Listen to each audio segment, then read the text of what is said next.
Guys, in life, not everything works out in your favor. Some things are good for you while some are not. In this video, we're going to be discussing the pros and cons of the GRE waivers, and I'm going to be telling you my experience working with clients for the last 2 years with these waivers coming in, whether you should go for them or not, that this video will be clarifying on. Okay, again, we have a couple of pros, we have a couple of cons, and on top of that, we have some research that you can do because for some of you guys, the GRE waivers will be the right option. For some of you guys, however, the GRE waivers will be the worst option ever. So in this video, we want to clarify that. And again, on a case-by-case basis, of course, you guys can also evaluate it for yourselves. But my job is to tell you generally how, what kind of students we work with and how we learn that, okay, some of these students just do not qualify for the waivers.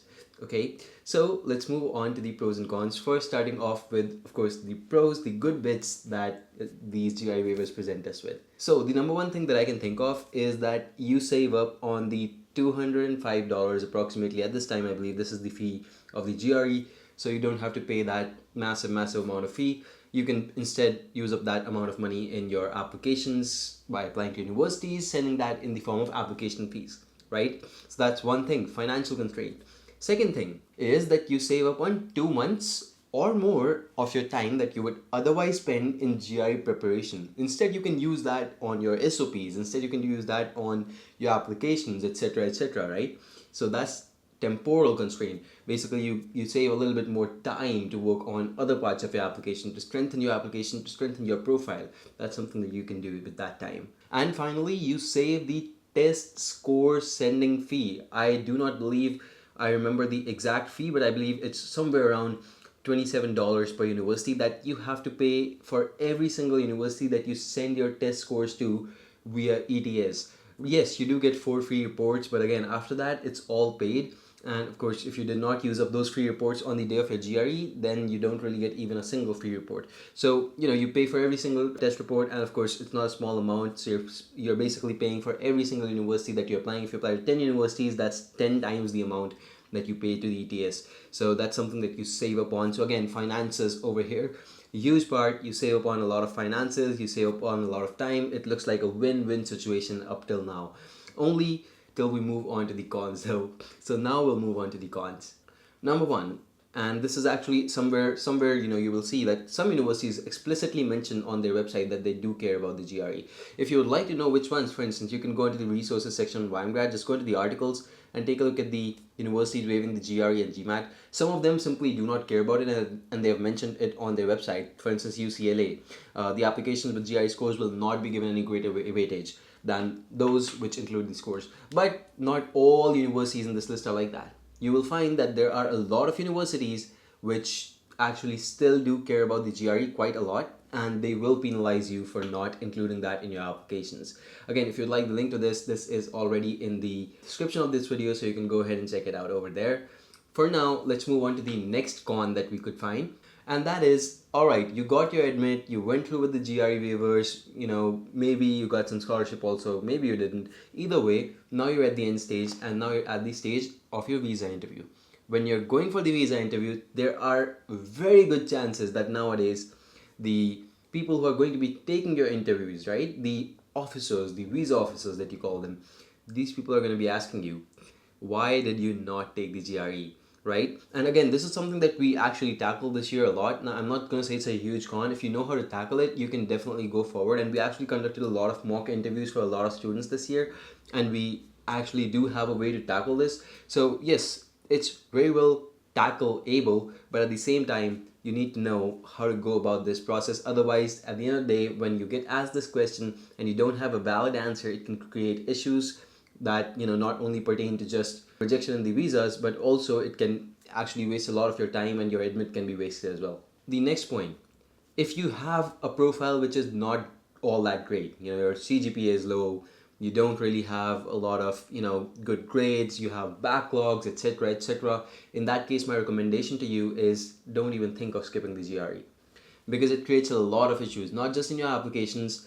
You first off, you get to a school which is not top notch, and then in the visa process, they already know that you're going to a not so top notch school. Chances of rejection are already high. Then you haven't even taken the GRE. You're basically making it harder for yourself. And Trust me, there's a lot of universities that won't really want to take you in just because you haven't taken the GRE and your scores are also bad. Of course, if you have bad scores and everything, at least you can show them that, okay, see, I have a good score on the GRE, and you can see that maybe the scores that I have on my academic transcripts, that's something that I'm working on, I'm improving as of now, right? But of course, the GRE is really no substitute for your GPA or anything, but still, it shows initiative, right? And that's something that you should really show if you don't have a top-notch profile.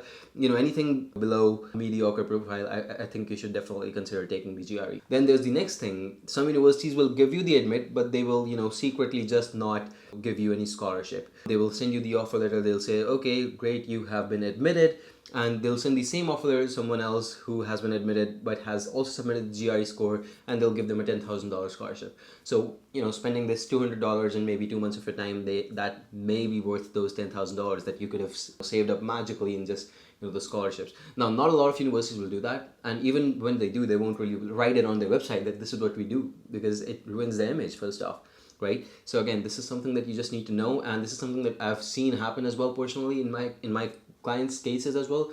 So it's not something that you can 100% rely on, that universities will blatantly state it on their website. No, you just have to really be smart enough to understand that this is happening behind the curtains, and well, you can't really change that.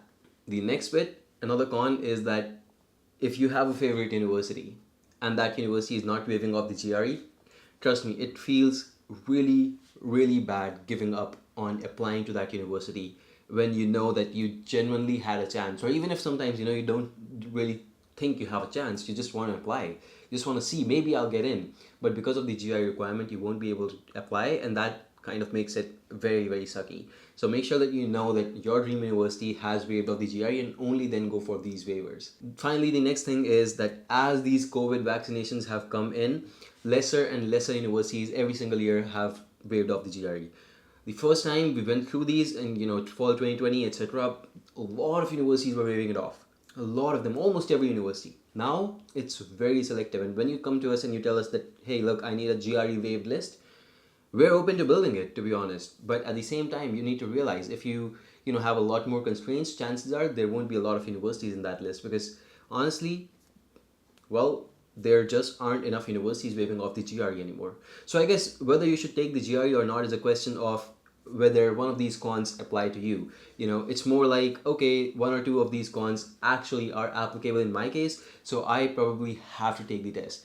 However, if none of these cons apply in your case, you are probably golden, and you can definitely take advantage of these GRE waivers. I hope that this video helped you understand a little bit of more of the perspective in general, and there's a lot more help like this available on my Instagram page, where you can actually go ahead, connect with me, and you can see all of the content over there that we're filling in, which is very oriented towards whether you should take the test or not. Alright, I hope to see you over there. Again, subscribe to the channel if this video helped you, and again, goodbye and take care for now.